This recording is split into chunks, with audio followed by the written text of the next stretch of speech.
മുൻ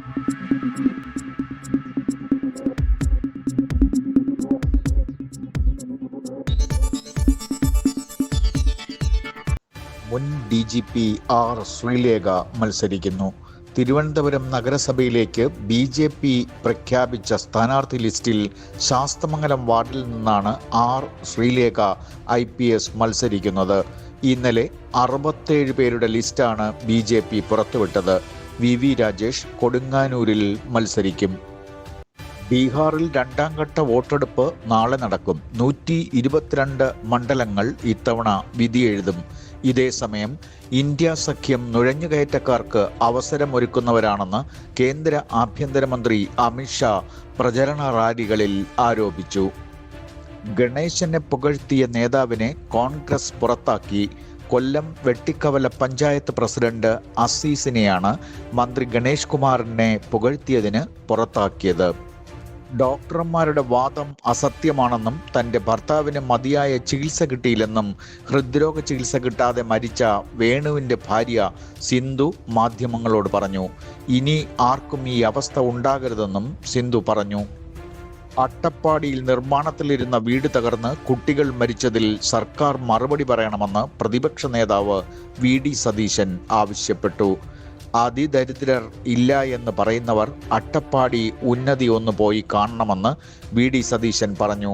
വെറുതെ ഉദ്യോഗസ്ഥരെ പഴിച്ചിട്ട് കാര്യമില്ല എന്നും അദ്ദേഹം പറഞ്ഞു. ഇനി നിങ്ങളുടെ കുട്ടികൾക്ക് പരീക്ഷകളിൽ ഫുൾ മാർക്ക്. അവർ ഇനി ഒരു കിസ് ഗെയിം പോലെ പരീക്ഷകളെ ഇഷ്ടപ്പെടും. വിദ്യാർത്ഥികൾക്കിടയിൽ തരംഗമായി കൊണ്ടിരിക്കുന്ന പ്രാക്ടീസ് എക്സാം ആപ്പ് ഡൗൺലോഡ് ചെയ്യുവാൻ പ്ലേ സ്റ്റോറിൽ ഗ്ലോബൽ ഗേറ്റ്വേ എന്ന് ടൈപ്പ് ചെയ്യുക. സബ്സ്ക്രൈബ് ചെയ്യുമ്പോൾ ഡിസ്കൗണ്ട് ലഭിക്കുവാൻ ഈ നമ്പറിൽ ബന്ധപ്പെടാം. തമിഴ്നാട്ടിലെയും കർണാടകയിലെയും അന്യായ നികുതികളിൽ പ്രതികരിച്ച് സ്വകാര്യ ബസ് ഉടമകൾ. നാളെ അന്യസംസ്ഥാന സർവീസുകൾ നടത്തില്ല എന്ന് ഉടമകൾ പ്രഖ്യാപിച്ചു.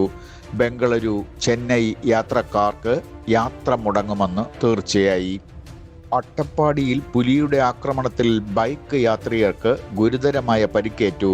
ജയറാം, ഗൗതം എന്നിവർക്കാണ് പരിക്കേറ്റത്. മെഡിക്കൽ കോളേജിൽ ഹൃദ്രോഗി മരിച്ചതിനെ തുടർന്ന് SATയിൽ പ്രസവത്തിന് പിന്നാലെ യുവതി മരിച്ചതിലും ചികിത്സാ പിഴവുണ്ടായതായി ആരോപിച്ച് കൈക്കുഞ്ഞുമായി രാത്രി വൈകിയും ബന്ധുക്കൾ പ്രതിഷേധിച്ചു. തിരുവനന്തപുരം കരിക്കകം സ്വദേശി 26 വയസ്സുള്ള ശിവപ്രിയയാണ് മരിച്ചത്. Reliance industries chairman Mukesh Ambani ഇന്നലെ ഗുരുവായൂർ ക്ഷേത്രത്തിൽ ദർശനം നടത്തി. ദേവസ്വത്തിൻ്റെ മൾട്ടി സ്പെഷ്യാലിറ്റി ആശുപത്രിക്കായി 15 കോടി രൂപയുടെ ചെക്ക് അദ്ദേഹം അധികാരികൾക്ക് കൈമാറി. സഞ്ജു സാംസണെ ട്രേഡിലൂടെ സ്വന്തമാക്കാൻ ചെന്നൈ സൂപ്പർ കിങ്സ്. നിലവിൽ രാജസ്ഥാൻ റോയൽസിന്റെ ക്യാപ്റ്റനാണ് സഞ്ജു സാംസൺ. വാർത്തകൾ ഇതുവരെ ഇവിടെ പൂർണ്ണമാകുന്നു. കൂടുതൽ വാർത്തകളുമായി വീണ്ടും കാണാം. നമസ്കാരം.